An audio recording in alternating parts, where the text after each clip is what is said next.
right now in Ottawa, members of the Canadian Council on American-Islamic Relations are speaking to the media about this latest alleged plot. So we want to take you there and let's have a brief listen in. If you study the terrorism acts or violence or crime in North America, Western Europe in the last decade or so, you will find that Muslims constitute a very tiny percentage of those people who were involved. We live, unfortunately, in very disturbed times where the social media are very powerful, and people who are living under stress, whether they are Muslims or Christians or Jews or anybody else, can be affected by these. We don't know the details of this particular situation. But I can tell you, ever since I came here, we lived in peace. In fact, you will find that Muslim Canadians are the greatest admirers of Canada because they come from lands which were under colonialism, which suffered civil war or dictatorships.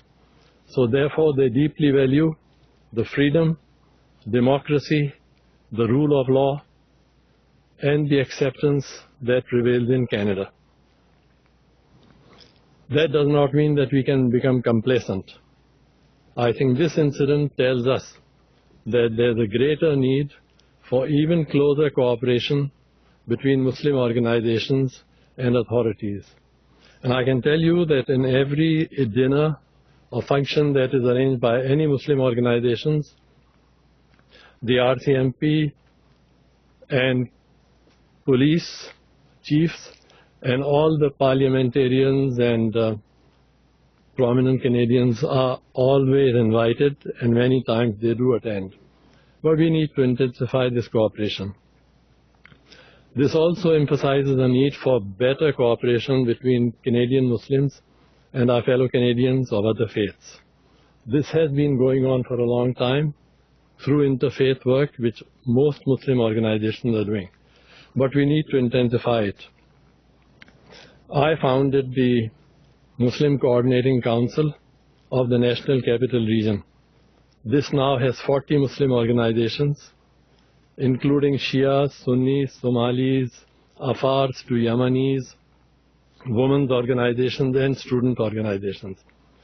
And our first objective is to work with fellow Canadians of other backgrounds and other faiths to make Canada a better country for all Canadians. Our second objective is to uplift the most needy in our community, Muslim and non-Muslim, including refugees, women victims of violence, youth who are misguided into violence, and so on. And this work has also been ongoing. It's not reported, but it's going on. For example, I'll give you one example. Just a few days ago, Rabbi Bulka and I wrote an article in the Canadian Jewish News on why Canadian Muslims and Jews should work together to promote harmony among all Canadians. And just last Sunday, I was invited to speak to the India-Canada Friendship Society, and I spoke there and we discussed how we can work together, Hindus, Muslims, Christians, Jews, to help our Aboriginal people, food banks, hospitals, and others. I emphasize that Canada is not perfect, but it is the best country in the world in the opinion of most Canadians and most Canadian Muslims. And we are an integral part of Canada, and we intend to contribute every day to making Canada an even better country for all of us. This is where our children will live, this is where we have come to, and this will be our effort, but this incident emphasizes that we need to intensify our efforts and work even closer together.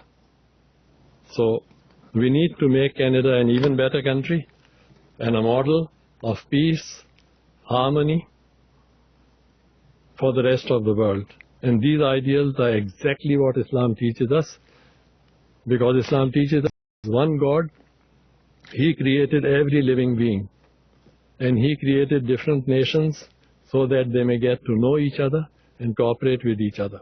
He could have made every human being a Muslim or Christian or Jew, but He made them different. But that does not mean that we should dislike each other or discriminate each other. God did not ask me whether I wanted to be born a Muslim or not. He chose. So therefore, God decided where people should be born, and we respect, and may God protect Canada. Thank you. All right, that was the Canadian Council on American-Islamic Relations representative there speaking to the media about the alleged Canadian-based plot to derail via passenger trains between the Toronto and New York corridor. You heard that spokesperson saying in these days where social media is so powerful, people can be impacted. But the group representative also saying Muslims are in fact the greatest admirers of Canada, deeply valuing democracy, the rule of law. But this incident, we heard, according to the spokesperson, that there is a need for greater cooperation, he says, between Muslims organizations and Canadian officials. He called Canada the best country in the world, and he insisted that most Canadians do, in fact, feel the same way. Now, one of the suspects